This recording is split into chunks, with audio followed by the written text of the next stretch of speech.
So a lot of your work has been based on trying to on neuro-animation actually as a concept. So do you want to like define what neuro-animation is just before I go any further and we go into the video games, so I can ensure I'm talking about the right so thing? that is I wanted to take the sort of learning skill framework and apply it to rehabilitation.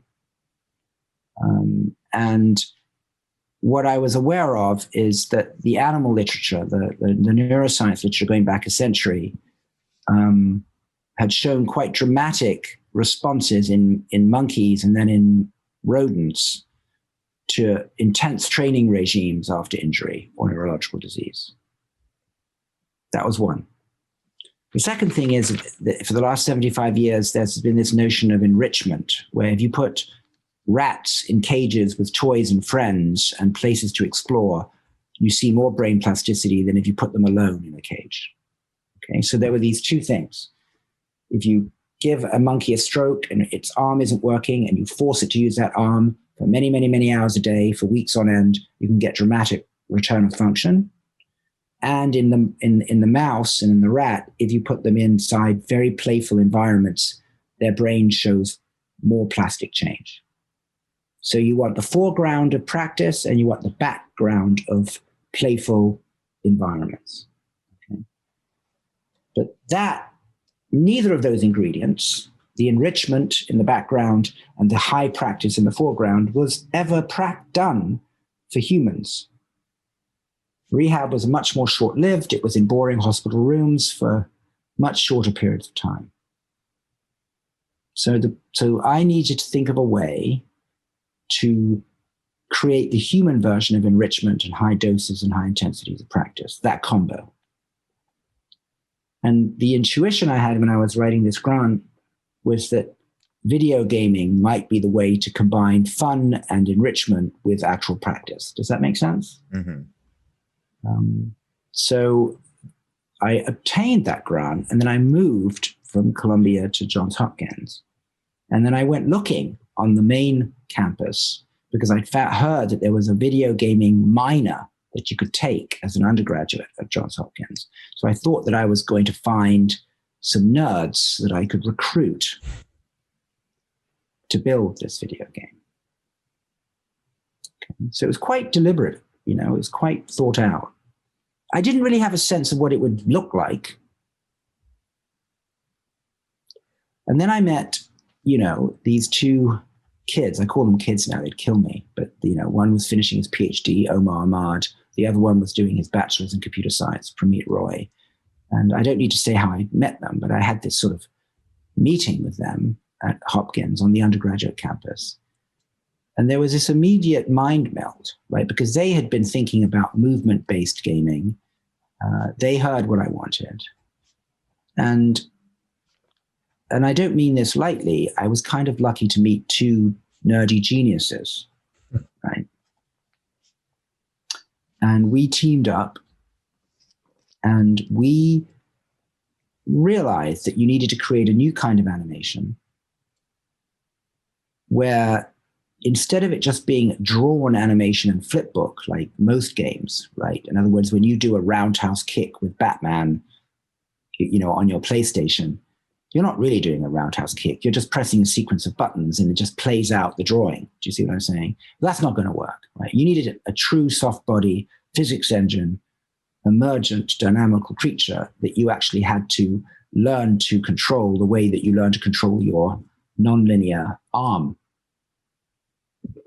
So what neuroanimation ended up being was this notion of mapping the movements of your body onto a creature with its own emergent physics. And you had to learn that mapping.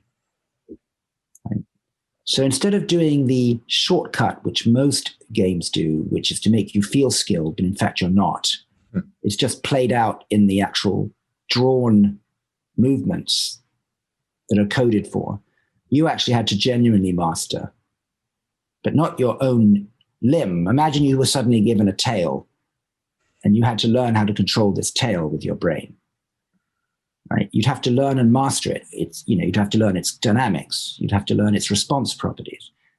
But instead of having a tail attached, you just have this, in this case, a dolphin with its own physics, and you have to master that through movements of your body.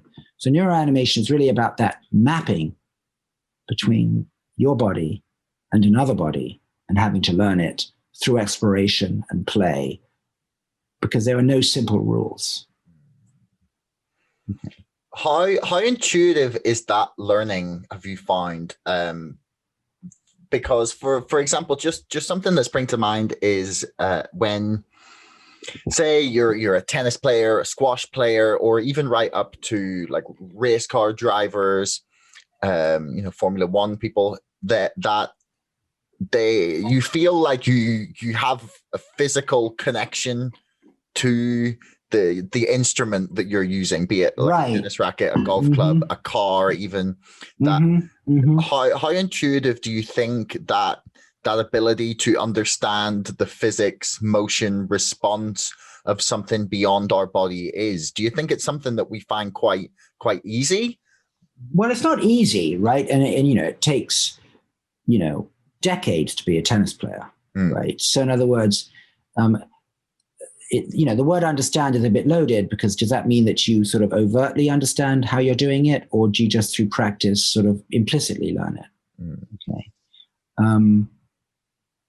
Whether it's using a fly fishing rod, right, or any kind of tool, to a car, to a creature, to your own arm, it's difficult, right? It takes time to learn that mapping, and you learn that mapping through practice without perhaps ever having an overt understanding. In other words, basketball players don't have to have degrees in physics to understand what they're doing, right? But yes, I would say that, Omar and Pramit, when they were building Bandit, they were very much aware of the gradations of awareness that you would have to really master its movement through the water. Now, they were really inventing a kind of neurosport. And it's very important to understand that difference, right? In other words, games are not the same as sports. You buy a game on your PlayStation and you master it, let's say, over a series of weeks, and then you toss it aside and you buy a new game. Whereas if you go and play soccer at the weekends, you do that for the rest of your life. So it leads to a very interesting question. What's the difference between a sport and a game? And what they did was to create a video game, which was really a sport, because you have to continuously over time master this, right? So it's very interesting, that difference, right? And part of it is because they didn't cheat, right? You actually had to learn, as you say, the tool or the creature that you're interacting with. There's no shortcut. So I want to get back to that difference between a game and a sport, but I'm curious before we go further as to what exactly these kind of games look like. So is it? Could you perhaps give us an example of one of the games that you've developed, and how, say, either what part of the brain, body, or entirety are you physically using in order to take part? Yeah. When I'm not doing sort of neuroscience, my clinical specialty is stroke, and my interest was, the hand and arm.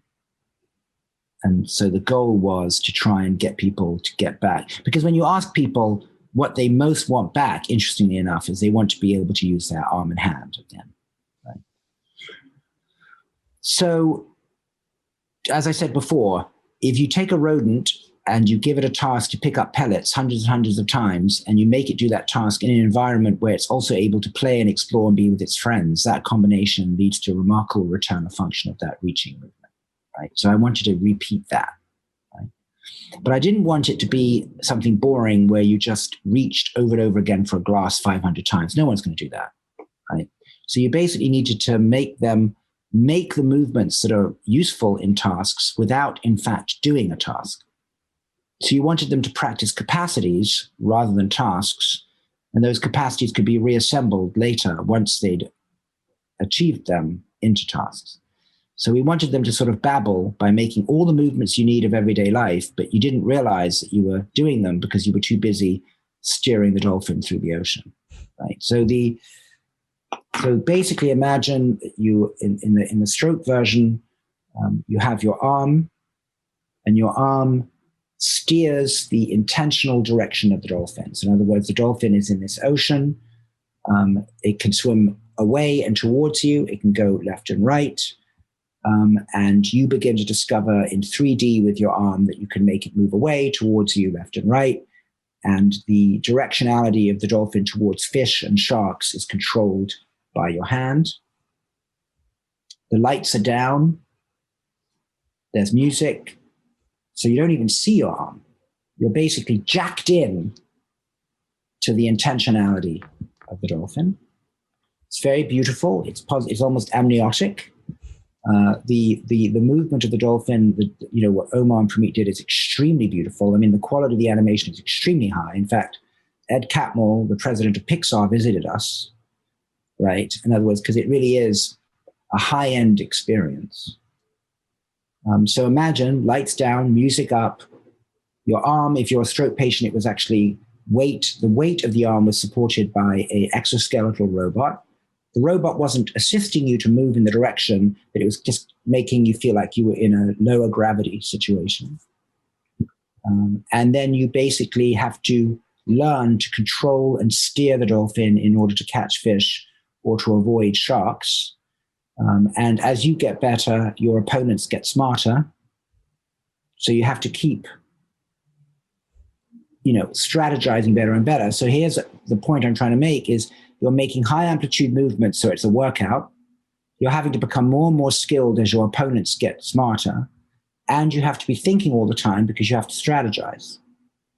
So it's more like a sport, right? You're doing cardiovascular exercise, you're becoming skilled, and you're having to think. Right? And it's all very immersive. And, what patients tell us is that at a certain point, they begin to feel that they're not looking after Bandit the dolphin, they're becoming Bandit the dolphin. So in other words, it almost becomes a kind of transference or embodiment into the ocean. Mm. And because you're in the ocean and moving continuously, you've gone from land with your broken movement to the ocean where you actually feel, even though you could get better, kind of skilled right from the get-go. You're actually quite a graceful dolphin, right? So that's what it's like. It's quite gorgeous, actually. Thanks so much for listening. If you enjoyed the show, please subscribe, follow me on Twitter, or sign up to our mailing list. Thanks a lot to our sponsor, ExpressVPN, the #1 most trusted VPN. Get lightning fast connectivity with servers in 160 locations across 94 countries. Keep your browsing privacy safe with ExpressVPN and get a 35% discount on 12 months of ExpressVPN when you follow the link in the description below. Don't forget my book is now out and available to order on Amazon and on bookshop.org.